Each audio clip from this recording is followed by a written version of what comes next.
Everyone, welcome. I think we have a number of people who have joined us, and I expect a few more will be joining. Rob will keep an eye on that and let them in as they come.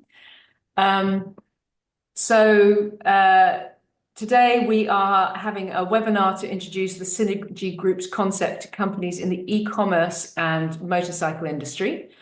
This Synergy Group builds on the strengths of the platform of M&P Direct, which is owned by Peter Graves, and provides an option for motorcycle companies to grow both organically and inorganically, and through the identification, she said, if she says that, of new opportunities. So I'm Tonya Nagel. I'm a board advisor and investor, and today I'm also the moderator. I'm with Peter Graves and Rob Richmond, and I'll pass you over to explain who they are, what their company does, and the role in the Synergy Group. So Peter, can I start off with you? Hello. Yes, I welcome everyone. I'm Peter Graves. I'm the CEO of M&P Direct Limited. I'm relatively recently in that position because we bought it a short period of time ago.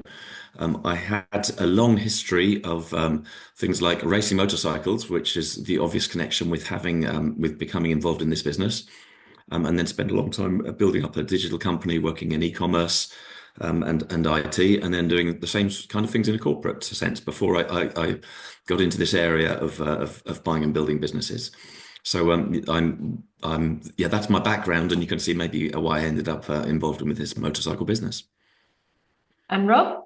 Yeah, good afternoon, everyone. I'm Rob Richmond. I'm board advisor. I'm also the founder of Synergy Groups, and basically, it's to enable businesses to achieve what they may not have done to this, get bigger, better exits, and enable that exit that they're looking for rather than where they might be today.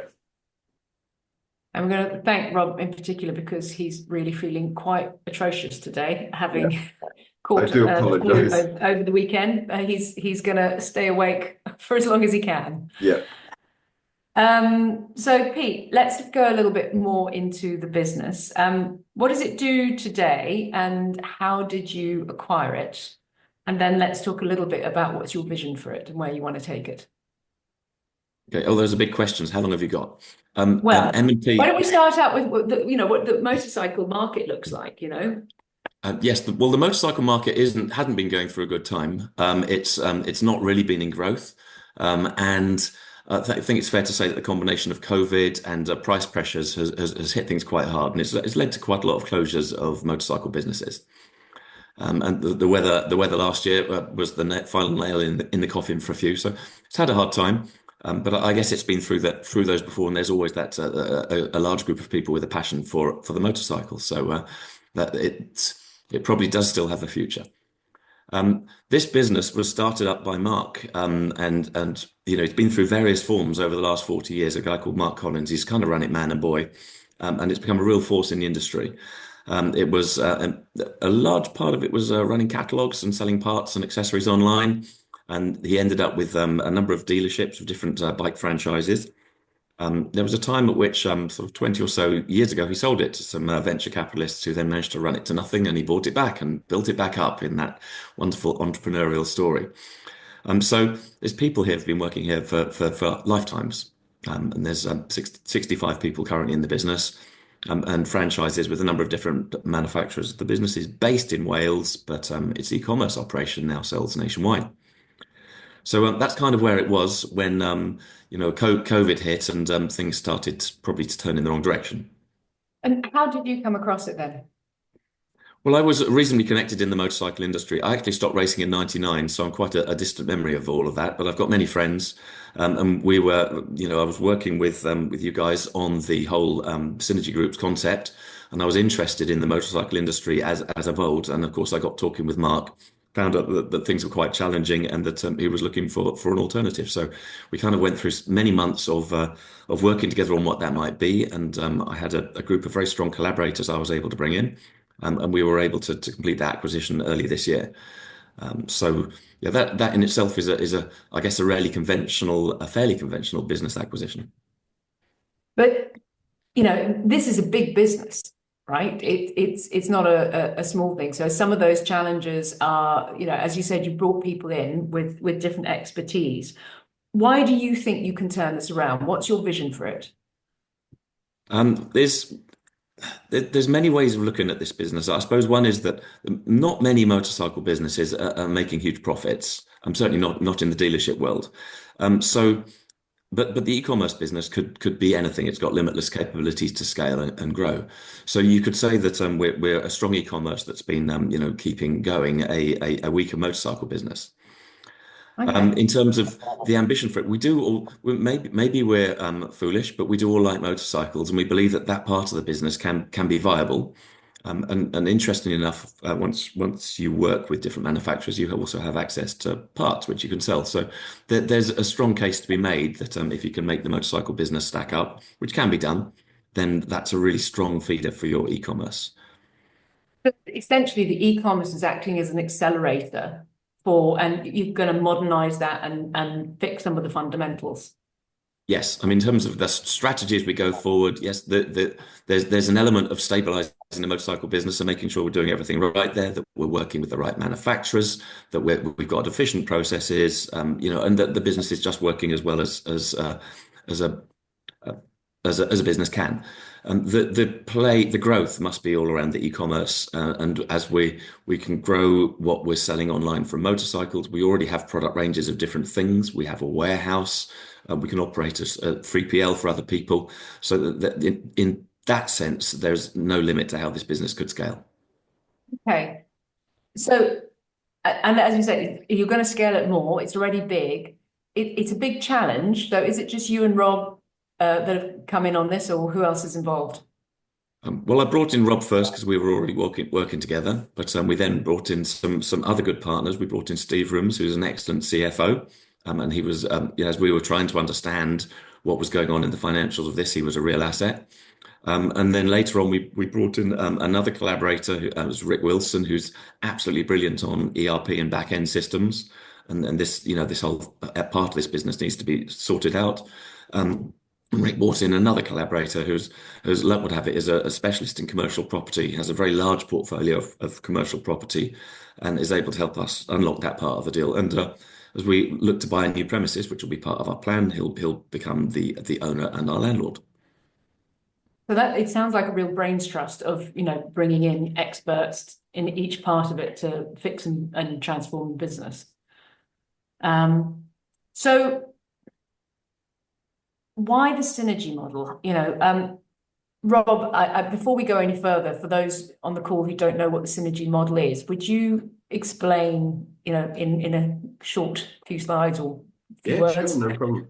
What I would say, I'm just going to do a slight segue because I don't think it's appreciated enough what Peter and the team have done. I'm not a motorcycle fan. However, I'm becoming a convert very quickly. Their passion for motorbikes, their passion for building that model further.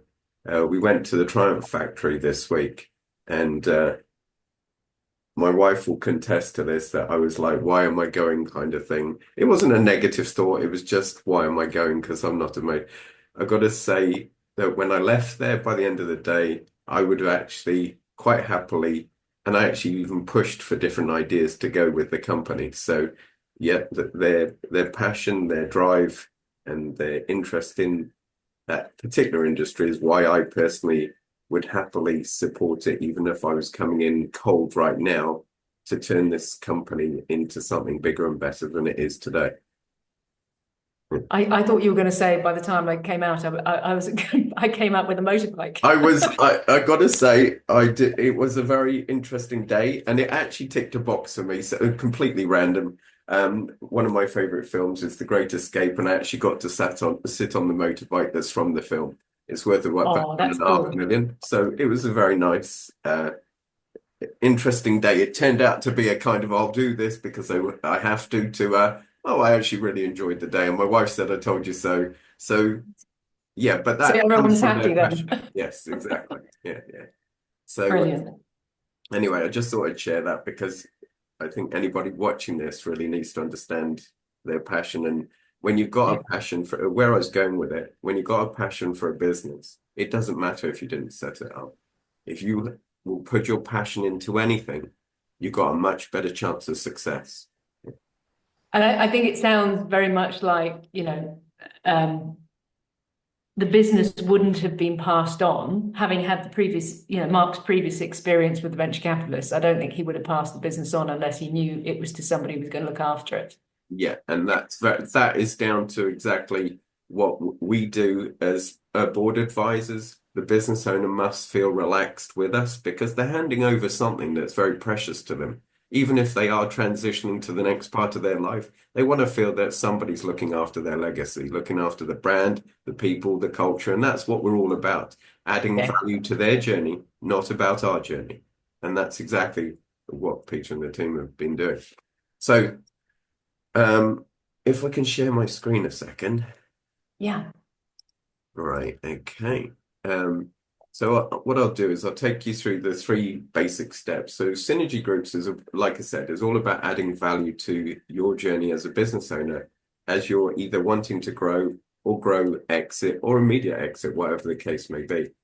But in order for us to help facilitate that, we need to be able to go through certain steps. And one of the first steps is the business insight. In that, we do a business assessment, which is basically like due diligence, if you want to look at it like that.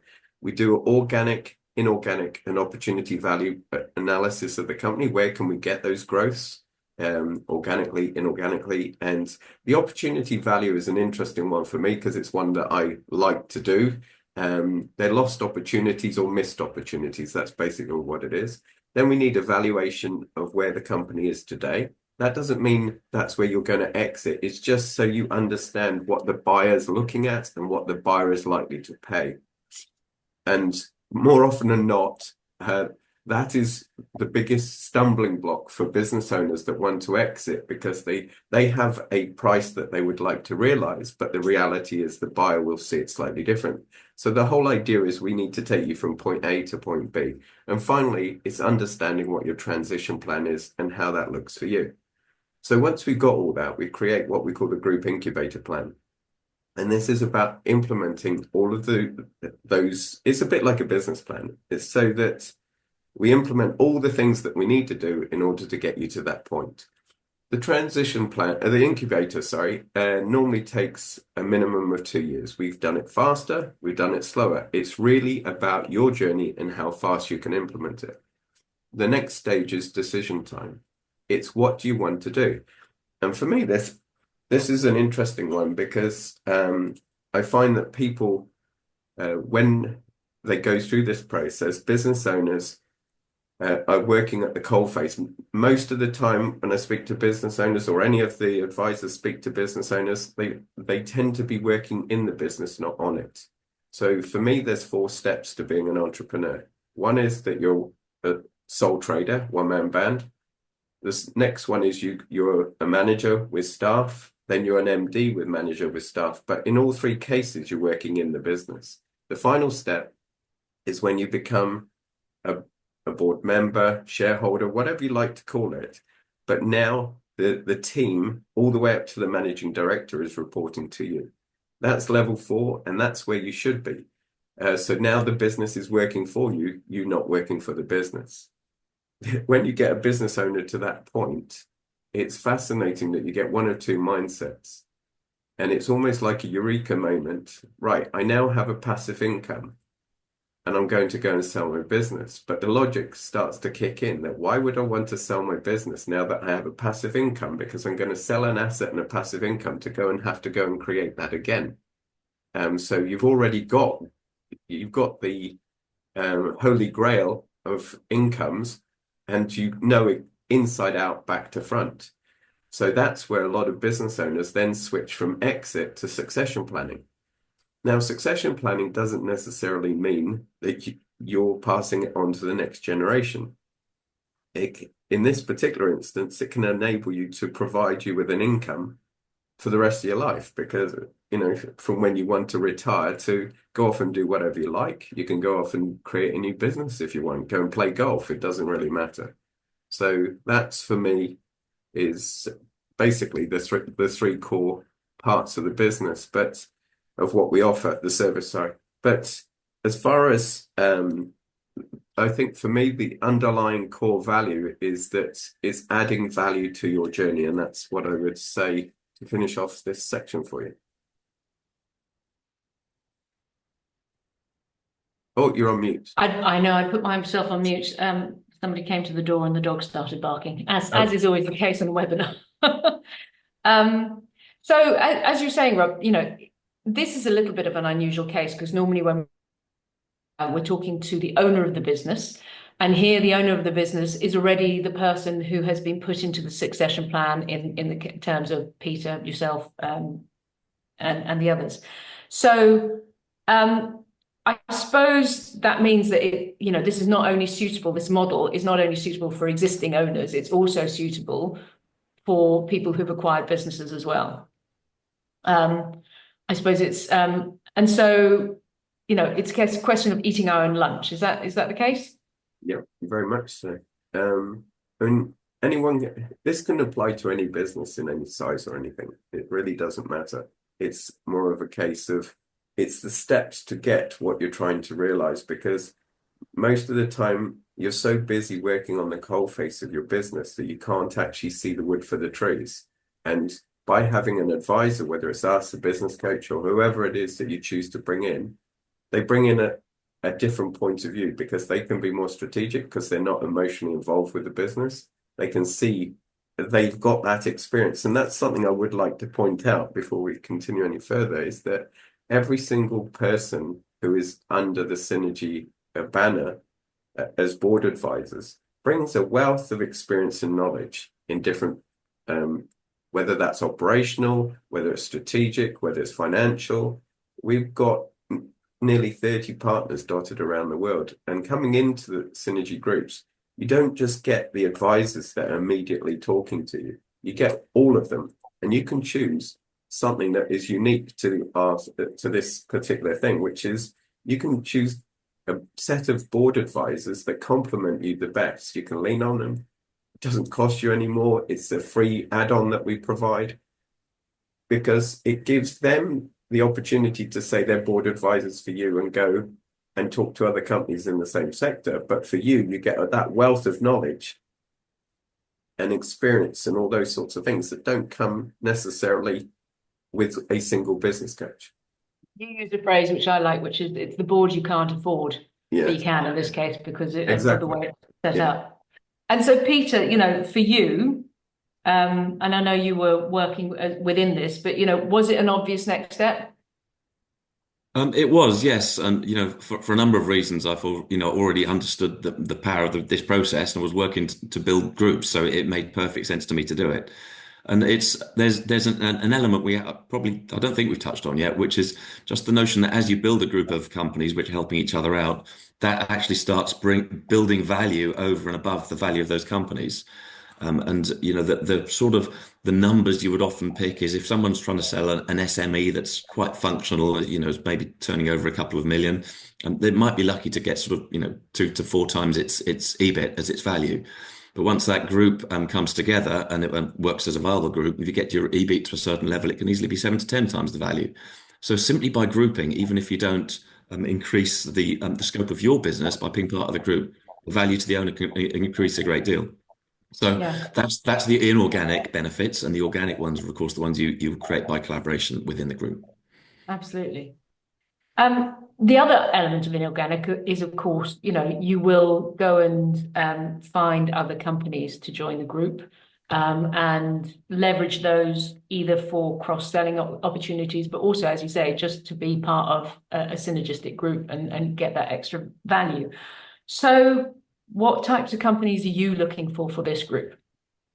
We're this slightly odd hybrid, aren't we? This motorcycle and e-commerce group, which it's an interesting place to be, and I don't expect anyone expected to see that as the title of a group before they saw this invitation. So we can go in with both directions. The motorcycle industry, there's large numbers of businesses started by enthusiasts, and many of them are getting to the point in their life where they want to retire. So there's quite a lot of businesses with people thinking, how will I exit this? And what's what's a decent way for me to do that? So we offer an opportunity for that to work, and teaming up with us effectively, getting the benefits of having an exit strategy, which would actually work rather than trying to do it yourself, which is so often is hard to do. So motorcycle businesses working together can be a lot more successful. And then there's the other direction. There's the e-commerce, there's the 3PL, and there's the technology part of it, where we can bring in suppliers, we can bring in people that need to use those facilities. So it's anyone in the areas that I've mentioned that could see value in teaming up with this type of business is a natural potential partner. Okay. And, if you were looking at it from their perspective, what other options might they be looking at in terms of, that exit, and how do they compare, do you think, to being in this group? I know of motorcycle businesses that are looking for an exit, and they're not finding buyers. It's not like people investing into SaaS businesses and sexy startups where there's venture capitalists looking for it to turn into a unicorn and 100x their investment.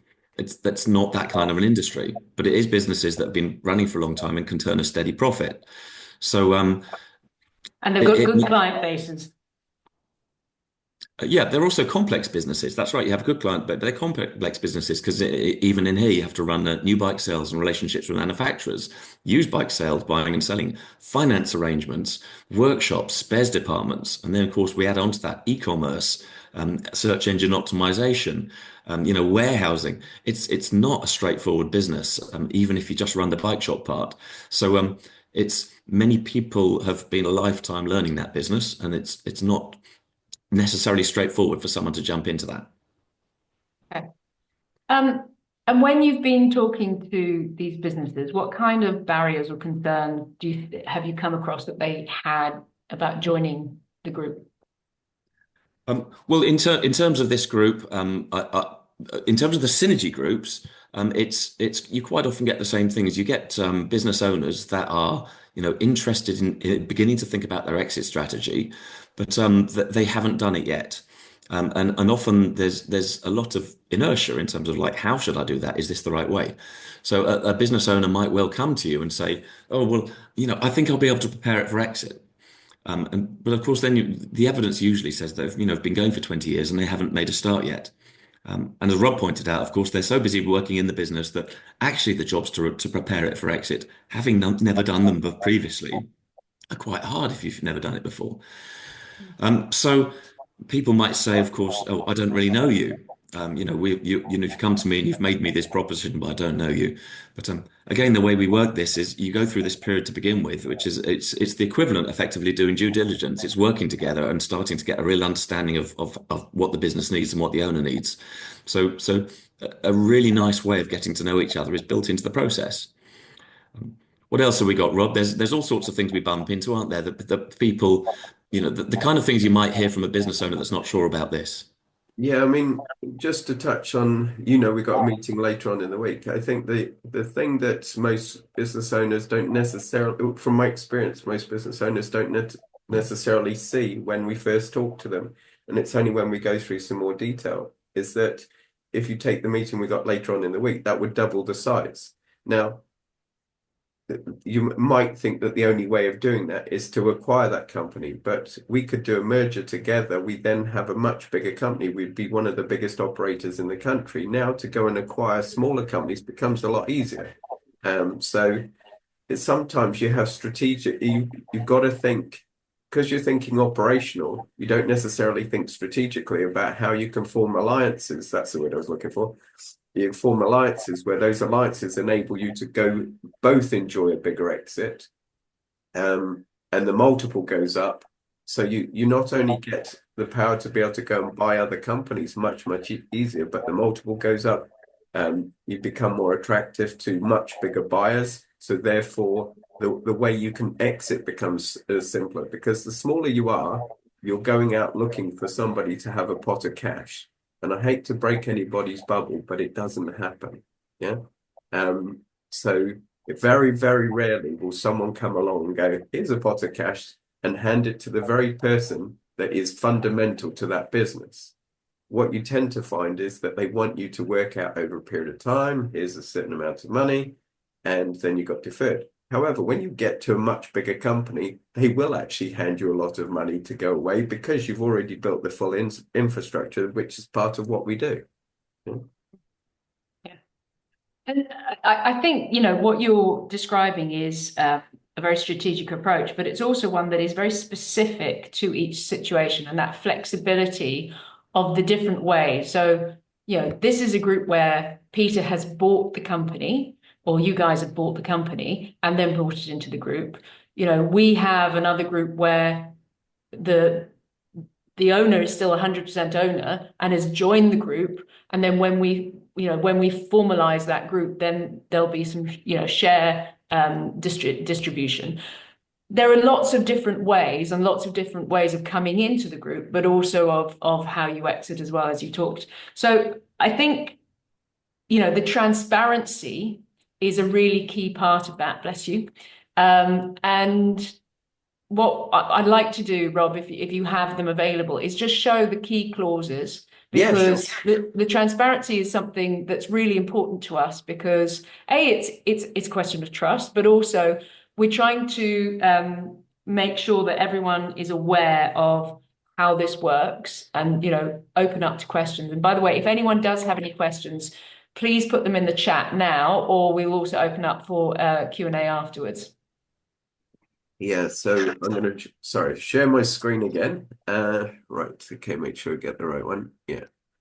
So when we've sat down with you, and now we're putting a proposal together. We use the standard template. We're not trying, it will be customized to you as a company, but there are certain things that we go through. So we have a strategic plan, we have the business insight. So we tell you what each of the sections are and what we do.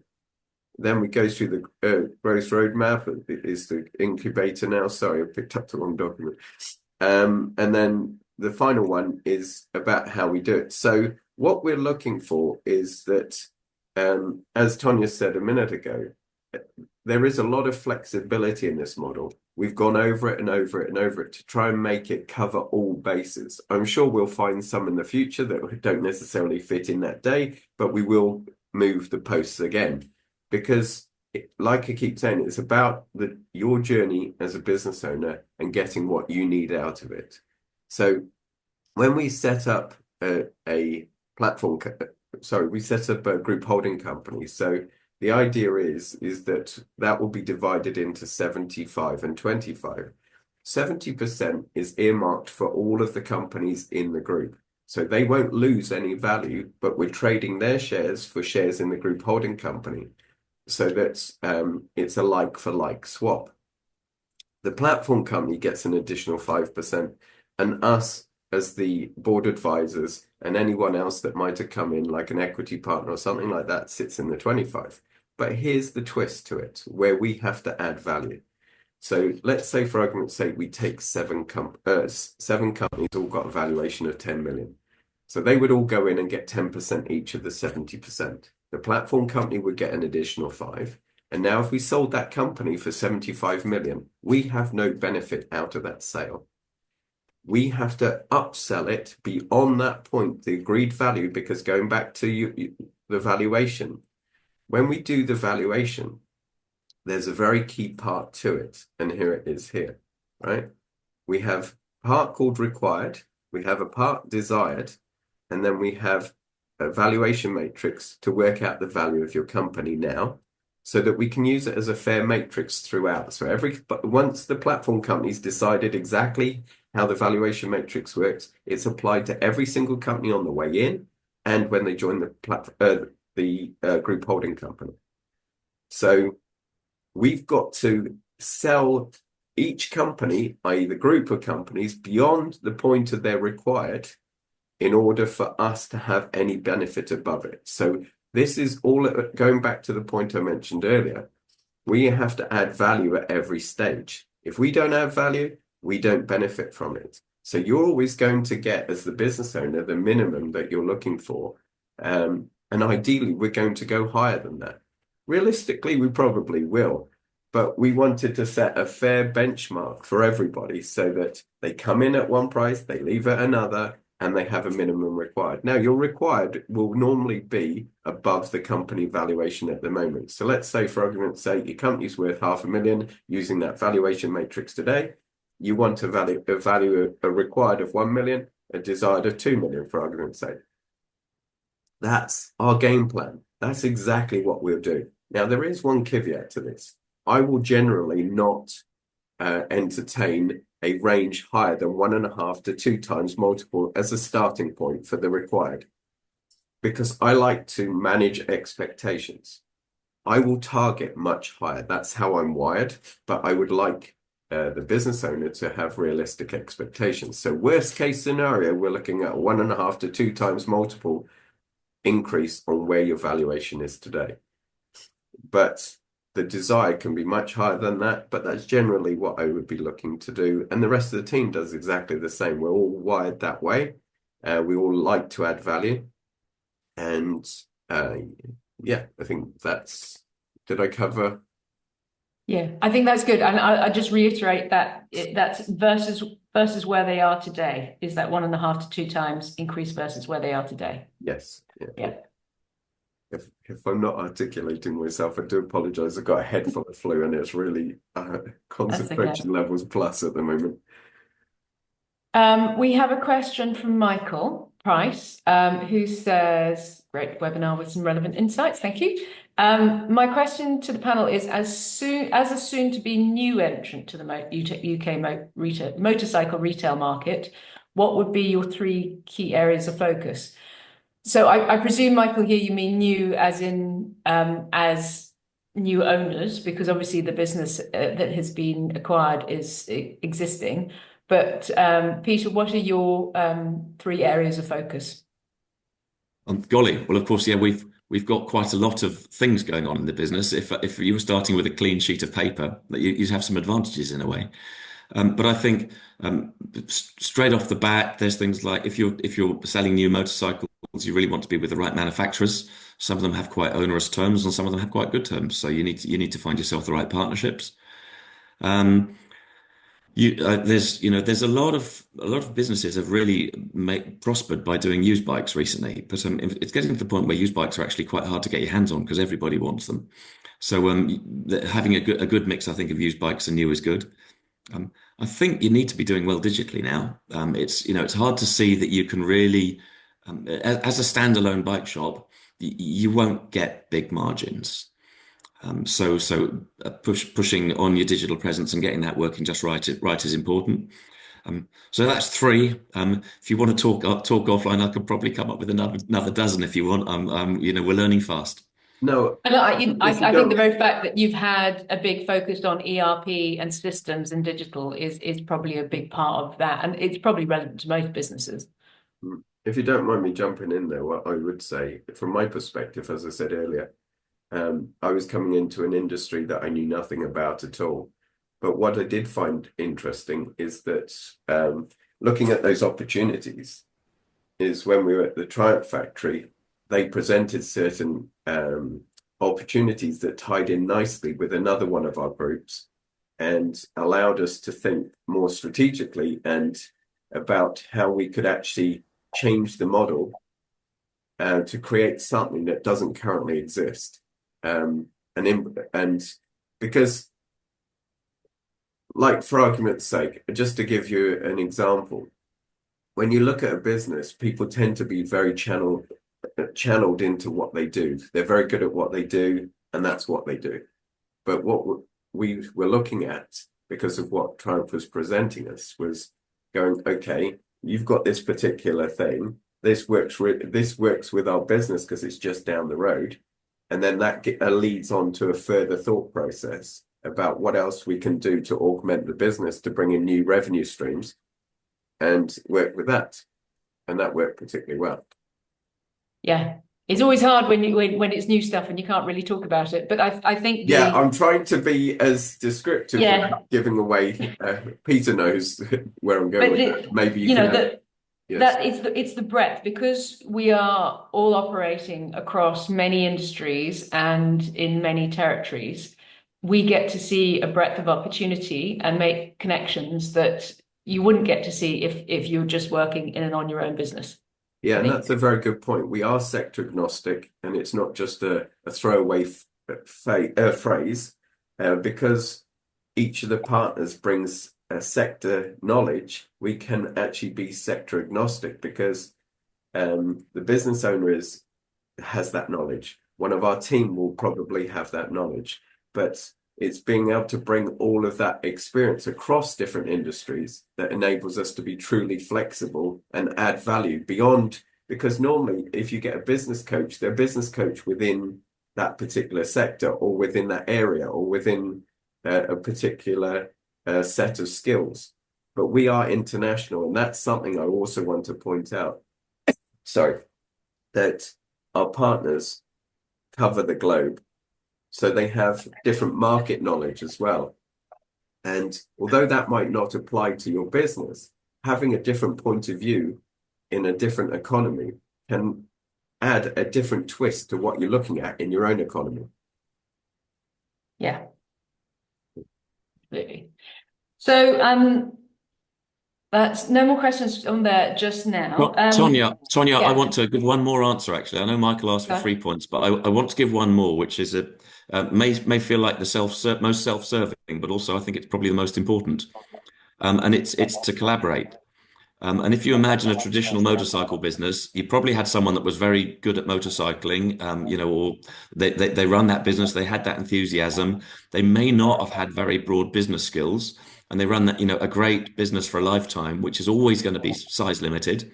And because they run it on their own, they're also almost like they're trading with powerful manufacturers who can push you around. And many of them weren't able to survive that dynamic.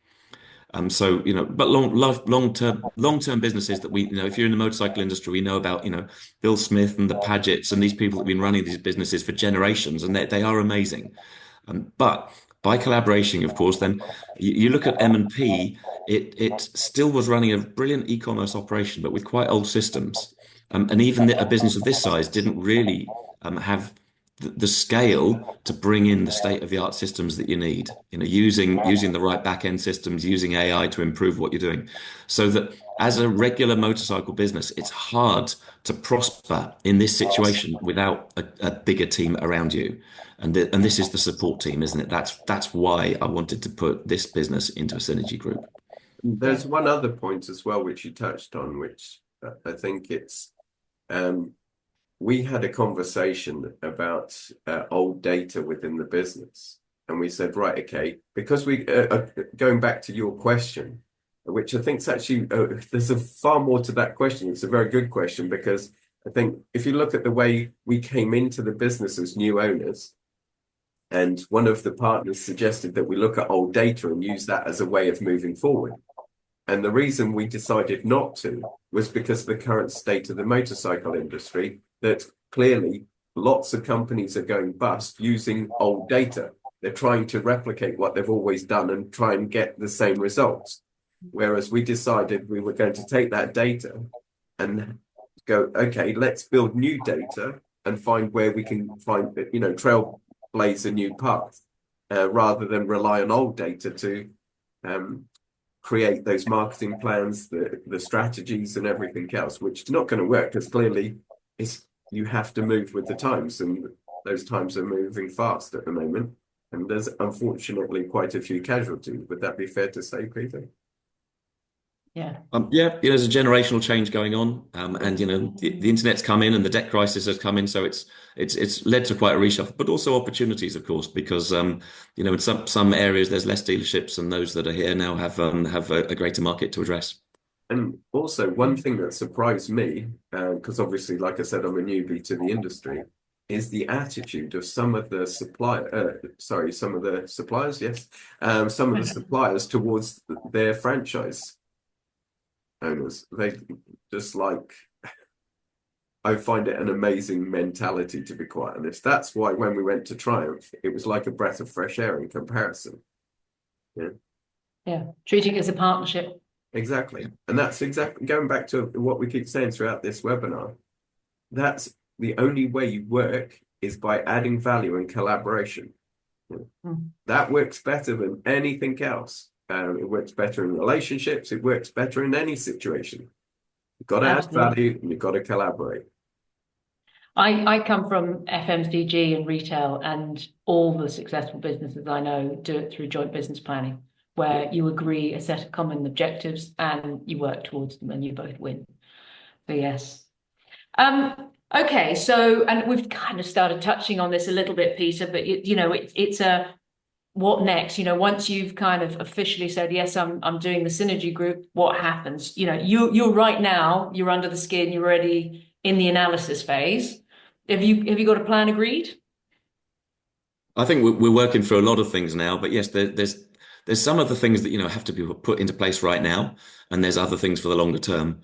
So there's quite a combination of different elements to be put into place, I suppose.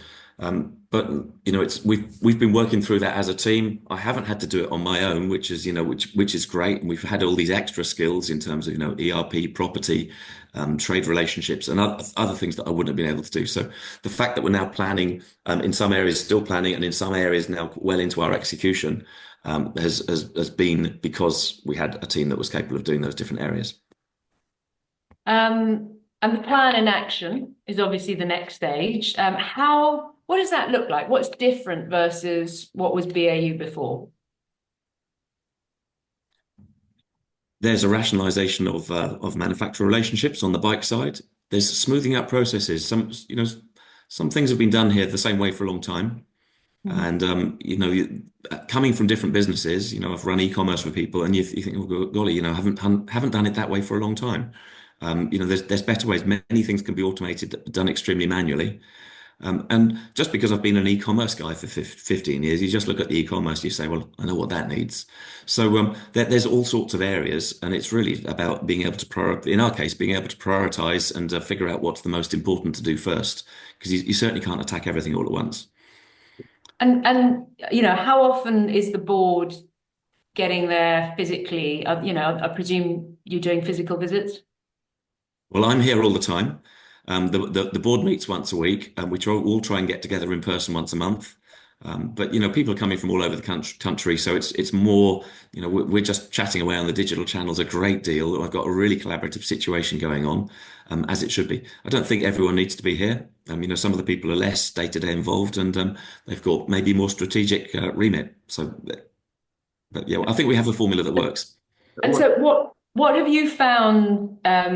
What observations and advice have you found useful? From the board and from the various partners. Oh, golly, yeah. How much?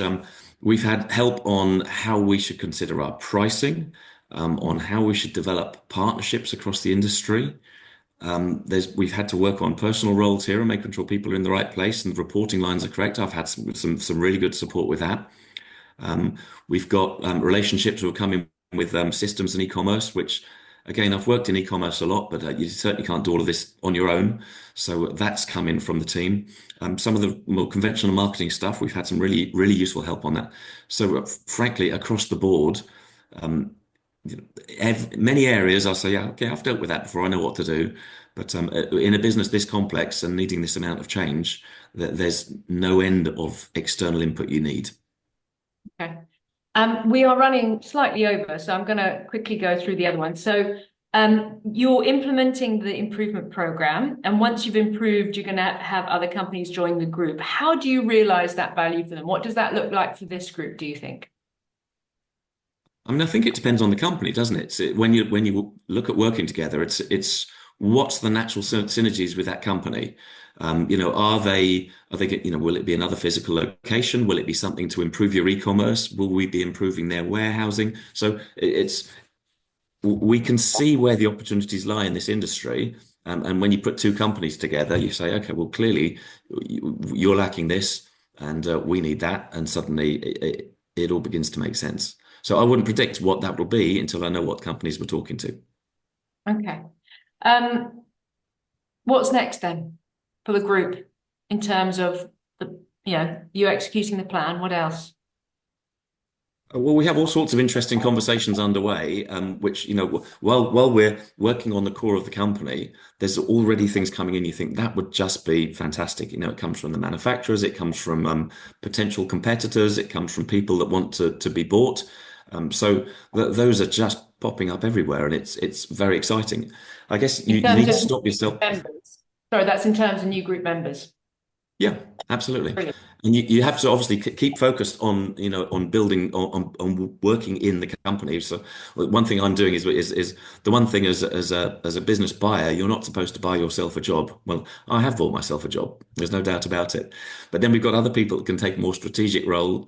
For example, Rob, when we're looking at acquisitions, and Colin, when we're looking at properties. So we know that where it's one of those other challenges, how do we work with this other company that I've got people can give me the additional support on that.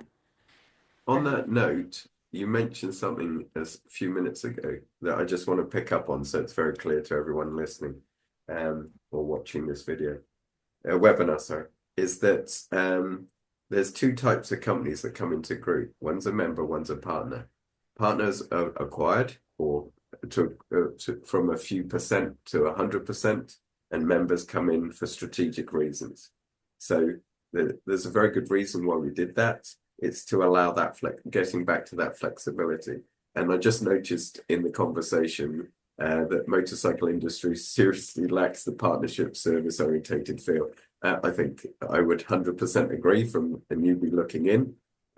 It's got some diabolical practices across the industry, and we aim to niche off certain things to be able to rectify those.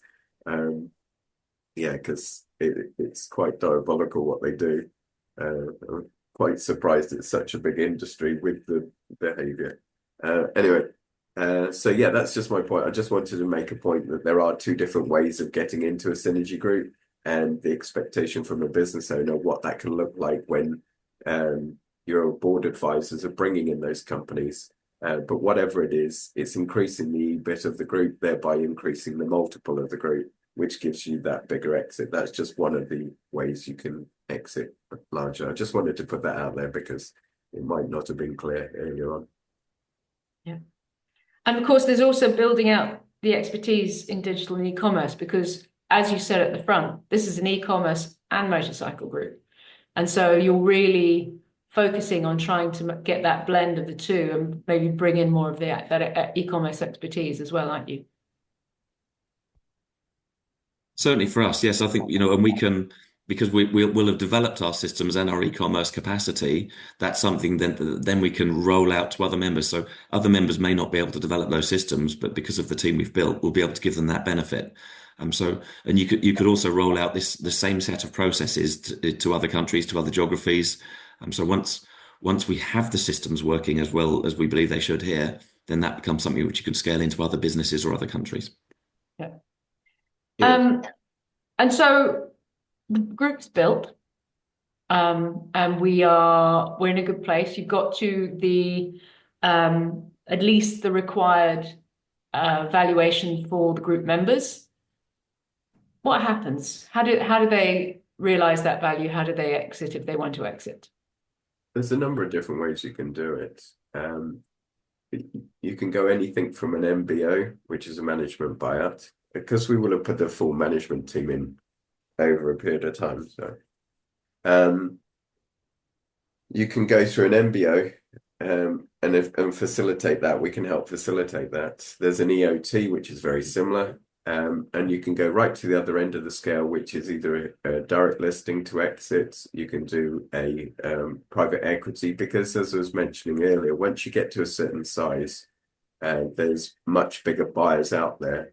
And you actually, it's kind of one of our mentors actually often uses this analogy of reverse triangle.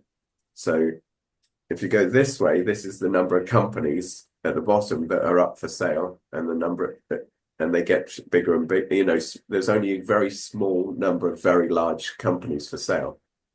And interestingly enough, the buyers are the exact reverse way around. That there's loads of buyers for the very big companies or big groups, and they gradually go down. So what you're trying to do is get in the sweet spot in the middle. you need to be at least 25 million as a group or as an individual company to start getting even into that window where you get the larger number of buyers. So our goal is to build that group to at least that level, ideally a lot bigger, so that we become that golden egg for the lots of buyers at the top of the pyramid or the bottom of the pyramid, depending on which way you're looking at it. So that's for the institution, whether it's a family office, private equity. Trade buyers I tend to avoid because it doesn't sit well with me what a lot of trade buyers will do. And that is that they tend to be asset strippers is a bit heavy, but they tend to want to bring that company under their brand and do everything else. And from my perspective, that's where mergers don't work. And I just want to cover off that bit, so if you don't mind. I have a lot of experience with that in marketing, and I have friends who sold their business to one of the big four, and within 2 years, there was no brand, there were no people, and all the clients are gone. And I just sit there and wonder, what on earth did you buy and why did you buy it for? Yeah. But it's taking the player out of the market. So if you're going, this is why something I also want to cover, which we haven't covered in this webinar, is that when we bring a company into a group, we have the platform company where we check what your systems, processes, and everything are, and we mirror those in each of the companies that are going to be within your group. Now, this is an important distinction to a merger, to doing it this way. And we do it this way because you shouldn't change the people, the culture, or the brand. Leave that alone. Unless it's really bad, then obviously you need to change it. But if those are good in a company, then if you want to align companies in a group, the best way to do it is just check what the systems and processes are and line those. If you want an analogy of that, imagine McDonald's, Starbucks, or anything else. You buy a McDonald's franchise. What are you buying? You're buying the brand. You're getting the people. You're going to create your own culture. There's a McDonald's down the road. I guarantee the culture is 100% different. Yeah? And every other McDonald's will have a completely different culture inside. But the brand, the people are exactly the same. And the systems, the processes, everything else. So they're the things that you need to line up. Yeah? Forget about trying to make it all under one brand. It very rarely works. Yeah. Okay, I'm gonna close the conversation there and just open it if there are any other questions. We have another minute or two if there's anyone online who has any questions. I know a few people had to drop off. No? We've answered everything, Tanya. We've answered everything. We've done a good job. Brilliant. Well, listen, what I would say though is if you're on here, you've come because you've either been invited directly by one of the board advisors or you've maybe seen my post on LinkedIn. Do reach out if there are any more questions or if you're interested in this group or any of the other synergy groups that we have. We have one in marketing. We have Rob, go, because we've got a whole load coming up. In fact, if you give me 2 seconds, I will actually go through them all.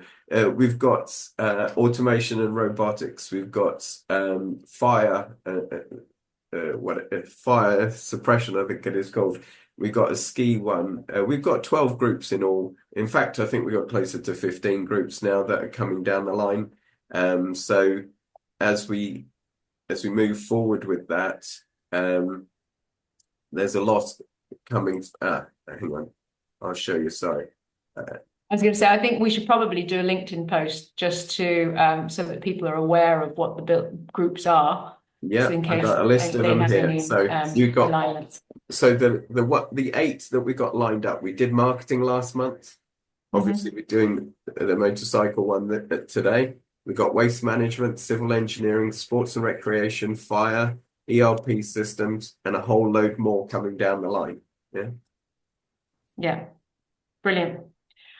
Okay, so thank you very much, Peter, Rob. Good to see you today. And thank you for everyone who joined. Yeah, thanks. Cheers. Thank you very much. Cheers. Thank you, guys. Cheers. All right, bye everyone. Bye.